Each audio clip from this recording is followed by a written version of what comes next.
Il y a 2 ans, sur cette parcelle de 4 hectares, poussait du blé. Mais cet agriculteur bio a décidé de le remplacer par cette plante.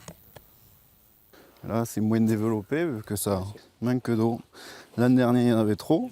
Originaire d'Amérique du Sud, elle se nomme la chia et est connue pour être peu gourmande en eau. C'est pour ça, moi je suis sur une exploitation qui est en sec, donc je cherche que des choses qui puissent résister un peu au manque d'eau, quoi.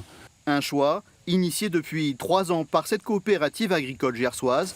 Ici, on tente de développer les productions bio, demandant moins d'irrigation comme les lentilles ou le sorgho. 25 agriculteurs adhérents ont opté comme Alain Sagali pour la chia. Aujourd'hui, on est à plus d'une centaine d'hectares et on espère dans l'avenir dépasser le millier d'hectares. 6 fois moins productif que le soja, la chia reste pourtant rentable. Pour ces agriculteurs, c'est même une solution face aux aléas climatiques. L'objectif, c'est d'avoir un pool de culture pour que les agriculteurs aient une rentabilité économique et une diversité qui permet aussi de réduire les aléas. Et avec une plante de chia qui est à peu près 30% plus économe en eau qu'un soja, c'est une production intéressante dans nos exploitations.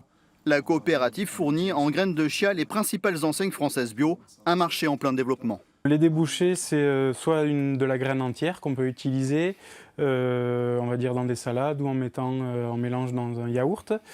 Ça a un goût assez neutre, donc on peut le mélanger un petit peu avec tout. Et ensuite, c'est aussi un oléagineux, donc on peut produire de l'huile.